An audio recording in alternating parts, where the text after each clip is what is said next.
Assalamualaikum warahmatullahi wabarakatuh. Perkenalkan, saya Anu Muja Yolanda, dosen di Prodi S1 Statistika FMIPA Universitas Riau. Pada kali ini saya mengikuti pelatihan pekerti atau pelatihan peningkatan keterampilan dasar teknik instruksional di Universitas Bengkulu gelombang kedua pada 23 sampai 31 Mei 2022. Nah, kali ini pada video ini teman-teman akan menyaksikan video saya dalam melakukan micro teaching. Semoga bermanfaat. Assalamualaikum warahmatullahi wabarakatuh. Apa kabar semuanya? Semoga selalu sehat ya, tetap semangat dalam mengikuti perkuliahannya. Kita sudah memasuki pertengahan semester. Hari ini kita bertemu kembali di pertemuan ke-6, yang mana kita akan membahas tentang salah satu analisis dalam Big Data, yaitu analisis klasifikasi. Oke. Nah, jadi mari kita mulai. Sebelumnya, mari kita sama-sama berdoa. Semoga hari ini materinya dapat diserap dengan baik, bermanfaat, dan tentunya nanti bisa diaplikasikan saat teman-teman mengelola tugas atau bahkan nanti setelah lulus dari program studi statistika Universitas Riau. Berdoa dipersilahkan. Oke, berdoa selesai ya. Kita langsung saja masuk ke materinya.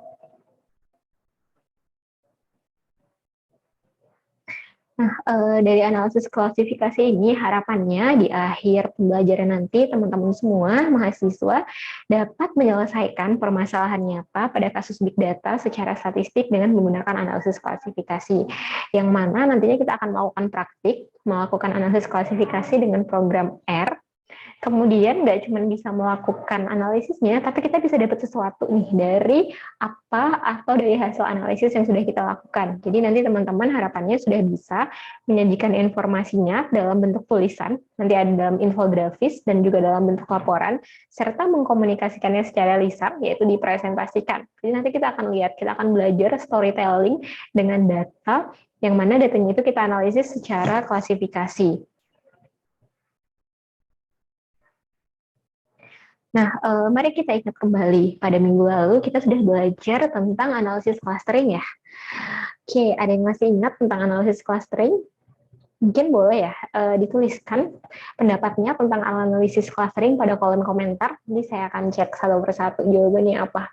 Mungkin bisa nanti yang jawabannya mendekati benar kita kasih poin bonus ya. Oke, dari yang sudah teman-teman tuliskan gitu, mungkin nanti jawabannya ada yang mendekati sama ini. Jadi kita remind kembali, analisis clustering itu atau analisis penggerombolan adalah analisis dalam teknik supervised learning. Yang mana gitu ya, analisis ini, di sini lihat dia adalah salah satu teknik analisis dalam unsupervised learning. Artinya kita nggak punya informasi nih. Kita nggak punya informasi data ini awalnya itu ada berapa kelompok. Gitu. Kita cuma punya data, kemudian kita ingin coba kelompokkan atau kita coba gerombolkan datanya. Jadi kita nggak tahu awalnya dia bisa terbagi jadi berapa, kita coba gerombolkan dengan kesamaan-kesamaannya kita bagi. Misalnya nanti jadi 3 kelompok. Contohnya adalah kita mau mengelompokkan data misalnya indeks pembangunan manusia. Nah, itu kan ada ya. Nanti kalau secara aturannya, menurut Badan Pusat Statistik, kita bisa bagi jadi 3. Ada yang masuk IPM-nya kategori rendah, sedang, dan tinggi. Jadi berdasarkan variabel-variabel pendukungnya, kita lihat. Nanti kita bisa kelompokkan data-data itu, dia masuk kategori rendah yang seperti apa, sedangnya seperti apa, dan tingginya seperti apa. Nah, yang kedua itu adalah analisis yang akan kita pelajari pada hari ini. Jadi kita akan belajar melakukan analisis data yang besar atau big data dengan analisis klasifikasi.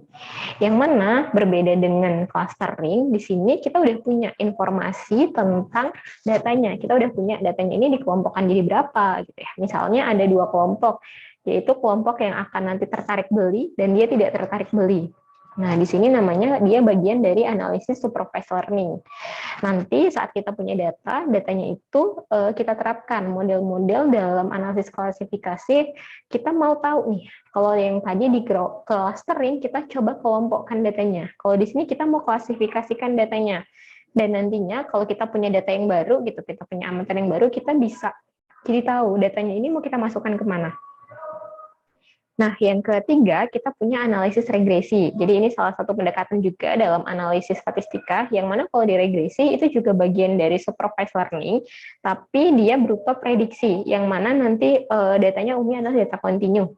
Ketiga, ada namanya pengurangan dimensi, yaitu untuk kita mau sederhanakan data. Terakhir ada association rules atau aturan asosiasi, dipakai untuk mencari hubungan dan amatan antar data.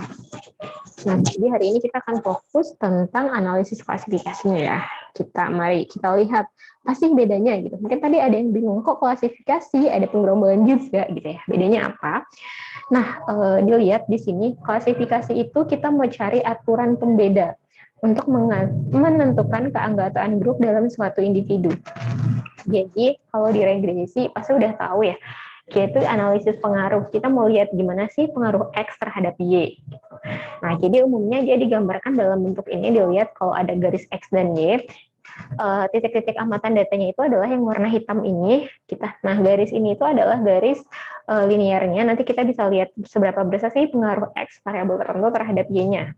Kalau diklasifikasi, dilihat datanya itu kita punya data, datanya itu udah terbedakan, gitu ya. Misalnya tadi dia yang pembeli orang yang tertarik beli produk kita dan yang tidak tertarik. Jadi misalnya ada dua kelas. Yang merah ini misalnya adalah yang tertarik beli, yang hitam ini yang tidak tertarik beli. Oke. Nah, dilihat kita itu mau cari garis ini. Garis ini yaitu yang nanti menjadi aturan pembeda sehingga kita bisa pisahkan gitu. Yang merah ini apa ciri-cirinya, yang hitam ini ciri-cirinya apa. Sedangkan kalau di clustering, tadi namanya kita mau mengelompokkan data berdasarkan kemiripannya. Jadi kita bukan cari garisnya atau aturan pemisahnya, tapi kita cari kesamaan antar datanya sehingga bisa kita kelompokkan.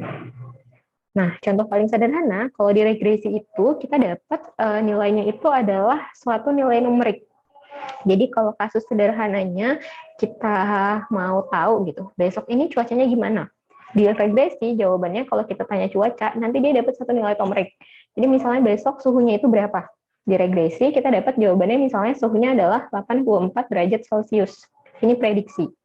Tapi gitu, kalau misalnya dengan klasifikasi, kita itu dapatnya hasil dalam bentuk klasifikasinya atau sifatnya kategorik, bukan dalam bentuk numerik.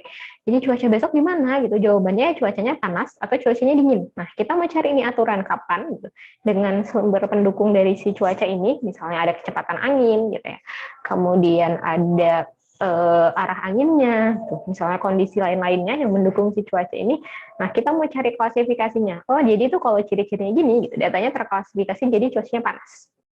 Gitu ya, jadi bedanya ini. Yang satu dia nanti berupa kategori atau hasil klasifikasinya, sedangkan di regresi berupa nilai numeriknya. Nah, analisis klasifikasi ini banyak kita gunakan untuk tujuan prediksi. Jadi kalau kita pilih kembali gitu, dalam statistik ada namanya analisis deskriptif dan ada inferensia. Nah, clustering yang kita pelajari pada pertemuan sebelumnya itu masuk ke analisis deskriptif model. Jadi kita punya data, kita deskripsikan, kita bagi dia jadi gerombol-gerombol tertentu. Itu kita di sini dilihat kita itu cuma mau cari finds natural grouping-nya. Jadi kita kasih label datanya nanti. Jadi misalnya dia terkelompok jadi 3 data. Ini kelompok sedang, tinggi, rendah. Udah gitu aja. Kita nggak bisa lakukan prediksi. Jadi kalau ada data amatan baru, nggak bisa kita prediksi berdasarkan modelnya. Nah, sedangkan gitu klasifikasi ini dia udah masuk predictive methods. Jadi kalau kita nanti punya data yang baru dengan model yang ada, kita bisa kasih label ke data yang barunya. Jadi kita bisa kasih label ke data yang barunya. Data yang baru ini dia masuk klasifikasi yang mana? Terkategorisasi jadi kategori apa? Hujankah, nggak hujankah, gitu ya. Contoh kegunaannya, jadi analisis klasifikasi ini membuat kita jadi lebih tahu atau lebih spesifik dalam melakukan analisis. Pada kasus konsumen misalnya, sebelum ada model klasifikasi, dilihat di atas ini, kita tuh kalau kasih rekomendasi gitu, kita analisis data, kita tuh cuma dapat satu buah solusi yang dipakai untuk semuanya. Tapi dengan klasifikasi, kita bisa segmentasikan konsumen kita itu tuh jadi beberapa kategori. Misalnya ada yang terklasifikasi sebagai yang pendapatannya rendah, sedang, atau tinggi. Sehingga nanti kalau kita mau bikin kebijakan dan karakteristik yang ada, kita sesuaikan. oh kalau untuk yang kategori tinggi ini gitu, segmented kebijakannya ini, rekomendasinya ini. Jadi misalnya kalau di perusahaan gitu ya, di bagian marketing atau bagian yang nanti mau bikin kayak promo atau apa, mereka jadi tahu, oh yang si apa namanya si yang kategori tinggi ini gitu, mereka harusnya bikinnya promonya ini, mereka dapatnya ini, yang sedang tuh ini. Jadi kita bisa lebih spesifik dan harapannya nanti tentunya meningkatkan profit karena sesuai nih promo yang diinginkan sama mereka dengan karakteristiknya sendiri. Atau kalau pada kasus politik gitu ya, kita bisa terapkan nggak cuma pakai data angka, tapi juga data teks yang nanti kita modifikasi.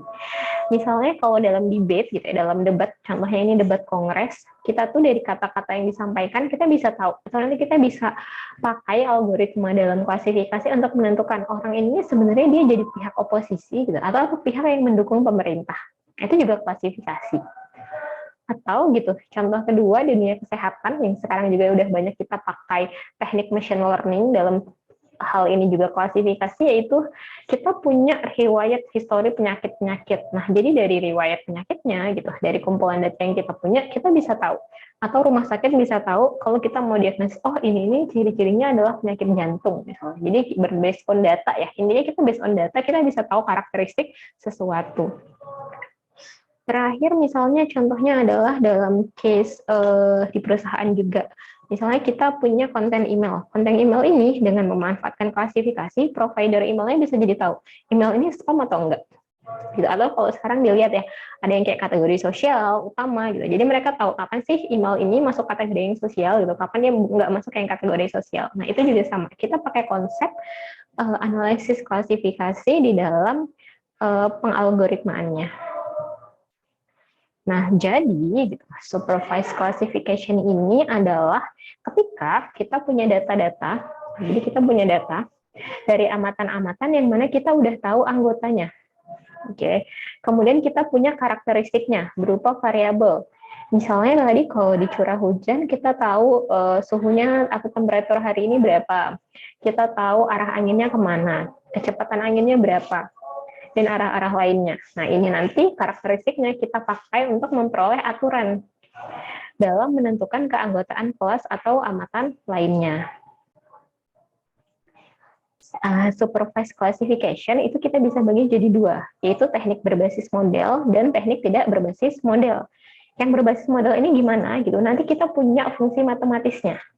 Dan kita juga tahu aturan logiknya. Nah, justru disinilah gitu yang membedakan kita sebagai seorang statistisi dengan teknik-teknik orang lainnya. Mereka mungkin bisa saja pakai codingnya gitu ya, langsung analisis data klasifikasinya. Tapi mostly sebagai seorang statistisi yang kita juga belajar tekniknya, kita bisa menjelaskan lebih dalam mengenai fungsi matematis yang kita gunakan untuk bangun modelnya. Jadi kalau kayak kita diruntut ke belakang, kita jadi punya landasan yang lebih kuat nih. Oh, kenapa ini tuh jadinya kayak gini? Ya. Tapi tentu saja kita harus bisa ambil sesuatu dari si datanya. Nah, dalam metode yang tidak berbasis model, contohnya nanti ada algoritma K-nearest neighbor. Sedangkan untuk analisis klasifikasi yang berbasis model, ada banyak algoritma juga sebenarnya. Ada analisis diskriminan, ada pohon klasifikasi, ada support vector machine, dan sebenarnya masih banyak lagi. Nah, karena ada banyak sekali algoritma, kita akan pakai algoritma yang cukup populer lah, yang dia itu namanya adalah pohon klasifikasi. Nama lainnya ada banyak, jadi mungkin teman-teman baca beberapa referensi gitu ya, namanya beda-beda. Nah, di sini misalnya nama lainnya ada classification tree, ada decision tree, ada recursive partition, ada iterative dichotomizer. Jadi namanya banyak. Gunanya apa gitu? Gunanya sama. Kita mau identifikasi variabel apa yang dapat kita jadikan sebagai pembeda antar kelompoknya. Kemudian kita mau coba prediksi keanggotaan kelompok suatu individu berdasarkan karakteristiknya. Nanti terapannya bisa banyak. Misalnya di dunia marketing, kita bisa terapkan untuk identifikasi prospective customer. Jadi kita bisa tahu customer ini masuk kategori cross-sell kah, upsell kah, atau new acquisition. Nah, atau yang kedua dalam bidang perbankan yang sekarang juga cukup banyak dipakai, kita bisa pakai untuk credit scoring. Jadi untuk tahu kalau ada nasabah yang datang, kita mau tahu nih dari riwayatnya, kita masukkan data-datanya dia. Misalnya datanya jumlah tanggungannya berapa, gajinya berapa, gitu ya, punya anak apa tidak, sudah menikah atau belum. Kita jadi bisa tahu nanti dia ini mampu nggak sih bayar kreditnya. Atau dalam bidang customer relation, kita bisa pakai untuk churn analysis untuk menentukan customer yang berpotensi meninggalkan jasa atau produk tertentu. Terakhir, tentunya di bidang kesehatan, kita misalnya mau lihat resiko terkena penyakit tertentu. Oke, jadi sebelum kita nanti cobakan pada sesi praktikum menggunakan analisis klasifikasinya dengan program R, kita mau bahas dulu nih sedikit outline atau aturan-aturan klasifikasi, kenapa sih nanti sampai dia bisa dapat hasil gini gitu ya. Yaitu kita mau mengenal konsep entropi dan konsep information gain. Lalu kita mau dapat beberapa dasar tentang algoritma pohon klasifikasinya. Nah, contoh datanya, study case-nya apa? Misalnya ini study case-nya adalah ketertarikan kita beli satu produk. Jadi ada variabel pendukungnya tadi ya. Variabel pendukungnya ada misalnya ini nomor urutan pembelinya, jenis kelaminnya apa, dia single atau enggak, apakah tinggal di kota atau tidak, usianya berapa, dia perokok atau bukan, budget pengeluarannya per bulan berapa, lalu dia sukanya apa. Nah, terus terakhir tadi di awal disebutkan bahwa kita harus punya ini nih, yang tertarik beli, atau ini kategorinya, ada label dari datanya. Jadi kita udah tahu responden ini tuh dia cenderung tertarik beli atau nggak tertarik beli. Maka kita bisa running datanya untuk dapat aturan pembeda kapan seseorang itu masuk atau terklasifikasi tertarik beli produk atau enggak. Jadi kita bahas dulu tentang entropi, yang mana entropi ini adalah ukuran kehomogenan data atau impurity. Jadi kalau kita punya gugus data gitu ya, dia ada dua kelas, maka ada kelas yes sama kelas no. Itu yang tertarik beli yes, yang nggak tertarik beli berarti no. Dengan proporsi yes-nya itu P, dan proporsi nggak tertarik belinya berarti 1 min P. Kita bisa hitung entropi itu dengan rumusnya ED, entropi D gitu ya, misalnya, yaitu min P log P 1 min P log 1 min P. Nah, jadi kalau misalnya semua amatan itu dia yes gitu, atau dia semuanya tertarik beli, maka entropinya nol. Sebaliknya juga kalau ada kelasnya yang nol, semuanya jawabannya nol, maka entropinya sama dengan nol. Ini kita nggak terlalu perlu bahas hitung-hitungan manualnya ya. Nanti teman-teman di software R bisa langsung pakai di sini aja. Tapi kita mau lihat secara teoretikal apa sih gitu yang menentukan sesuatu ini. Contohnya gini, kita lihat. Tadi kan disebutkan entropi itu membahas tentang kehomogenan atau impurity-nya. Ini contoh ada very impure group. Jadi dia tersebarnya agak relatif merata gitu. Dilihat yang warna hijau lingkaran dan yang warna plus merah. Hijau itu yang tertarik beli, yang tanda cross itu yang tanda tambah itu, yang ada tidak tertarik beli. Jadi hampir merata nih di dalam datanya. Ada juga yang dia less impure. Jadi dia kayak lebih banyak yang tertarik beli, lebih banyak yang warna hijau dibandingkan yang tidak tertarik beli. Terakhir, yang dia minimum. Minimum ini berarti cuma ada satu ini tertentu.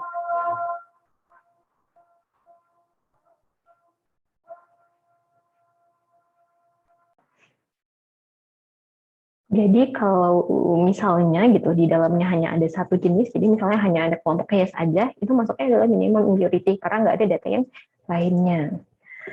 Nah, dari sini gitu kita bisa bergerak ke information gain, yang mana nanti kita pakai untuk menghitung secara numerik gitu berapa besar sih informasi yang kita dapat dari satu variabel tertentu.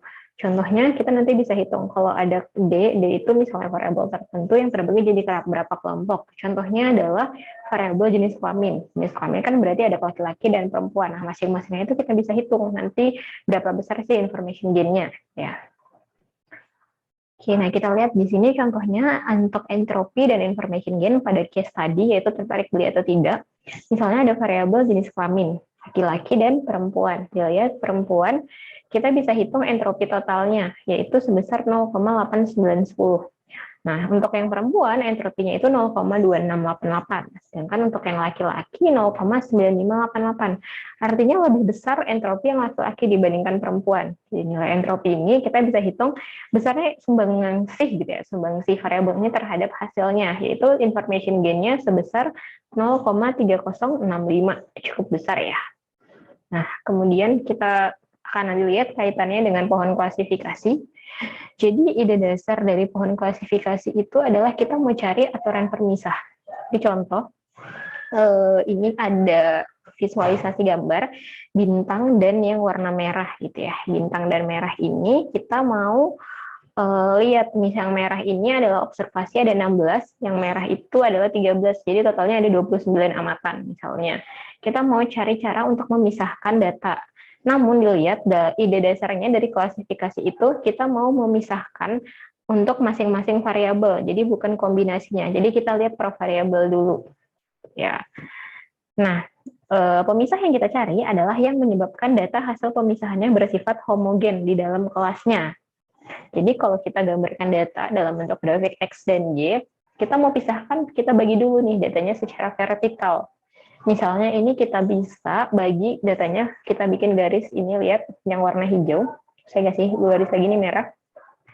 Pemisahnya adalah suatu titik A sama dengan 2. Jadi kita punya 2 kelompok data, yang A kurang dari 2, dan yang A lebih besar sama dengan 2.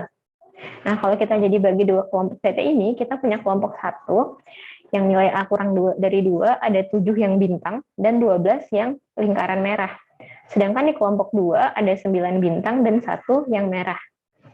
Nah, kan tadi algoritmanya terus jalan ya, ada banyak kumpulan data. Nanti dalam algoritmanya itu kita akan coba-coba, jadi cara terbaik atau aturan terbaik untuk memisahkan datanya. Jadi misalnya yang pertama dia coba garisnya A sama dengan 2, lalu dia ganti lagi, gimana kalau pembaginya misalnya batasnya 2,7, dapat hasilnya berapa?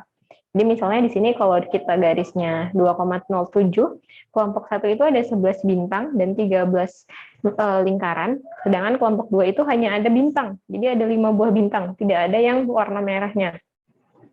Lalu kita nanti di dalam algoritmanya gitu di program R dia akan membandingkan. Dilihat di sini ada sebelah kiri dan gambar kanan. Ada yang garisnya itu aturan pembandingnya A sama dengan 2 dan A sama dengan 2,7. Nah, kita nanti algoritma itu akan menentukan mana sih yang lebih baik. Coba mana yang lebih baik? Coba dituliskan di kolom komentar. Oke, udah ya. Nah, kita lihat. Karena kita bingung gitu, kalau secara visual, maka kita butuh aturan numerik untuk membandingkannya. Itulah gunanya kita nanti hitung entropi dan information gain. Jadi pertama kita hitung entropinya kita dapat 0,9923. Lalu kita hitung entropi masing-masingnya, entropi untuk yang di sini, yang kelompok 1, entropi untuk yang kelompok 2 di A sama dengan 2, lalu yang di sini juga sama, hitung entropi masing-masingnya, baru kita hitung information gain-nya. Yang kiri 2,085, yang kanan 0,1688.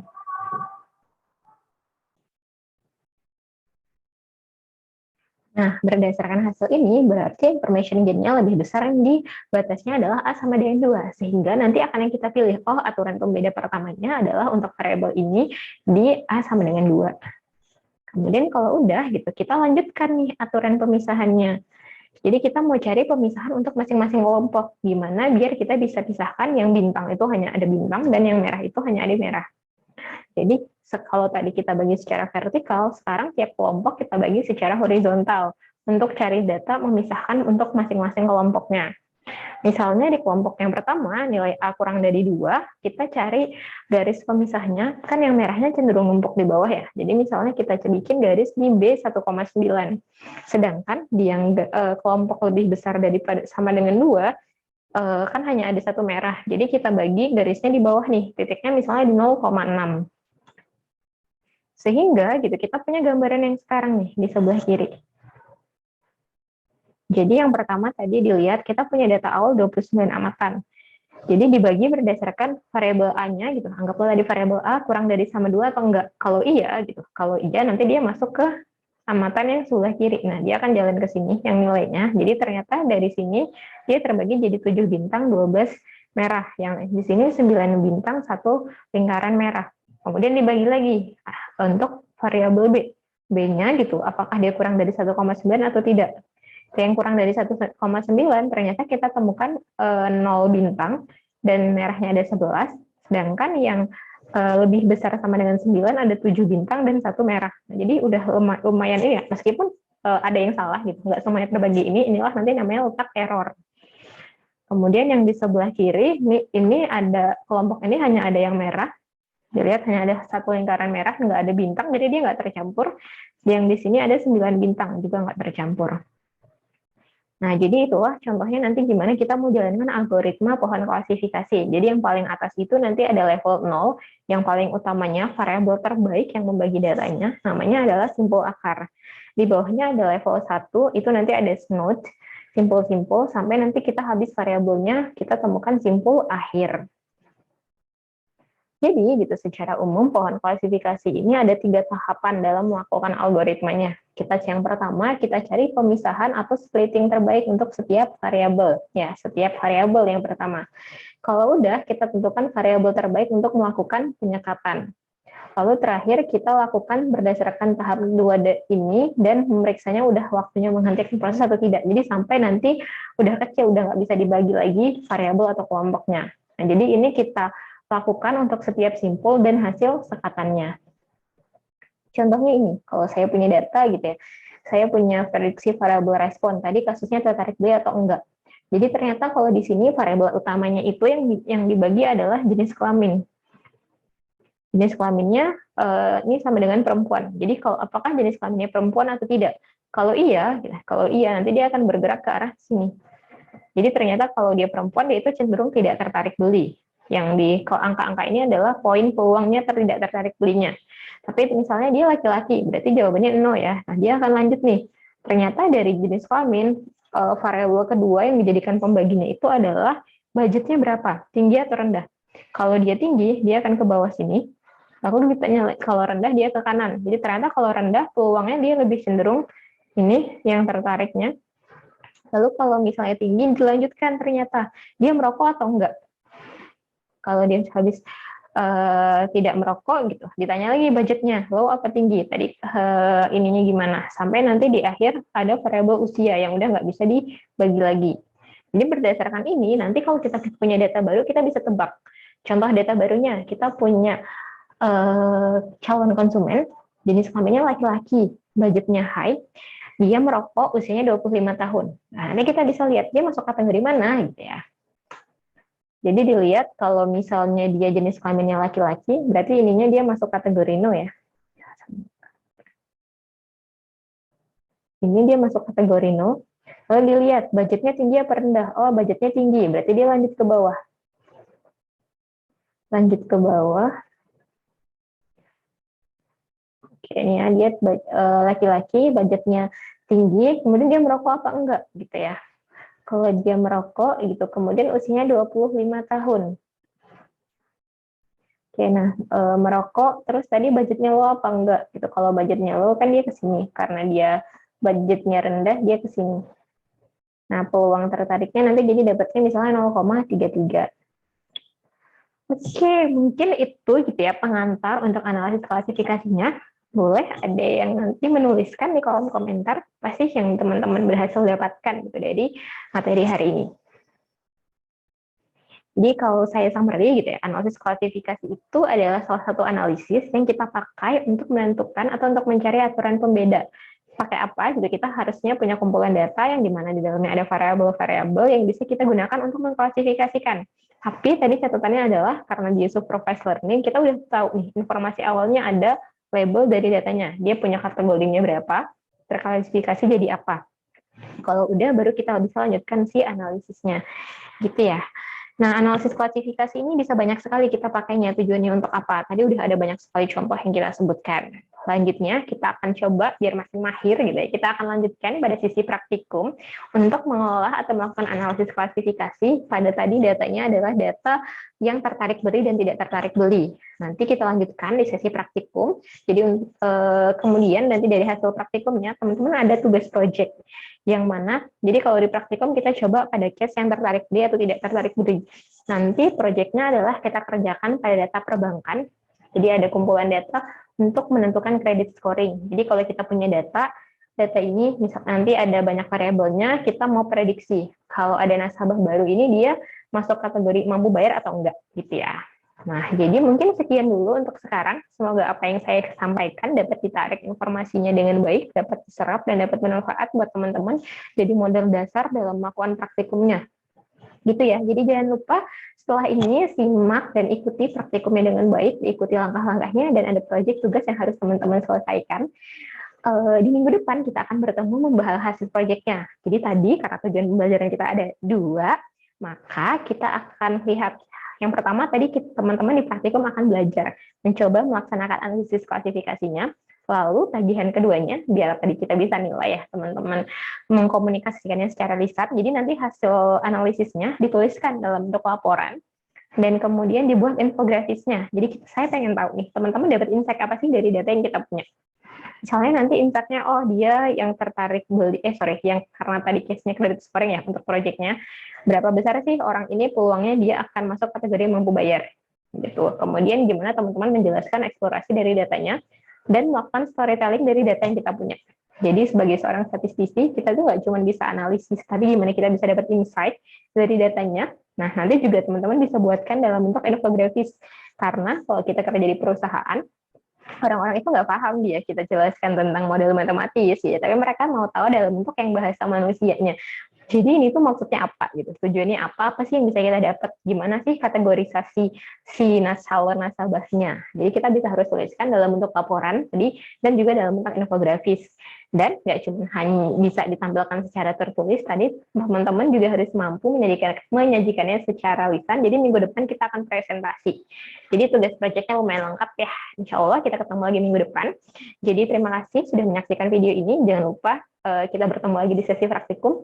Sekian dulu dari saya. Mari sama-sama kita akhiri perkuliahan ini dengan sama-sama membaca hamdalah. Semoga pertemuannya bermanfaat, gitu ya, banyak informasi yang bisa kita ambil. Tetap semangat semuanya mengikuti perkuliahannya, karena ingat sebagai seorang statistisi gitu, kita itu bekerja sama data. Dari data kita bisa dapat banyak informasi, gitu ya, untuk ininya.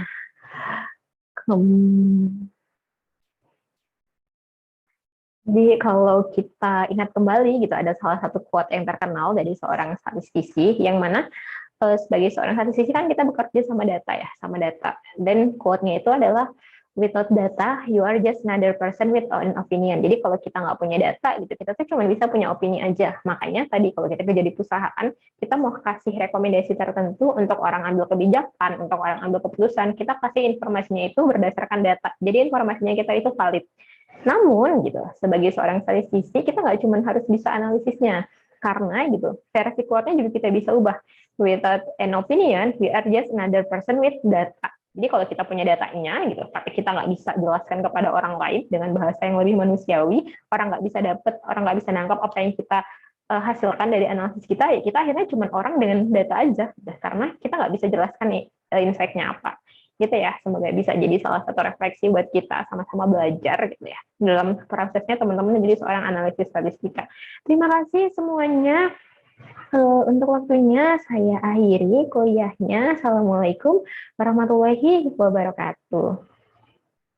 Oke, itulah tadi sesi micro teaching saya gitu ya dalam hal pelatihan pekerti di Universitas Bengkulu. Semoga apa yang saya sampaikan bisa bermanfaat bagi banyak orang yang menyaksikan video ini, dan terima kasih juga kesempatan belajarnya para instruktur, para panitia dari Universitas Bengkulu. Ada banyak sekali insight yang saya dapatkan selama mengikuti pelatihan ini gitu ya, sebagai seorang yang baru berkecimpung di dunia akademik. Saya akhirnya jadi semakin paham itu tugas-tugas dosen, bagaimana kita merancang kurikulum, bagaimana kita membuat RPS, dan masih banyak lain halnya. Terima kasih semuanya, dan juga untuk teman-teman para peserta, semoga kita bisa tetap saling berkolaborasi, saling berkomunikasi untuk dunia pendidikan Indonesia yang lebih baik. Assalamualaikum warahmatullahi wabarakatuh.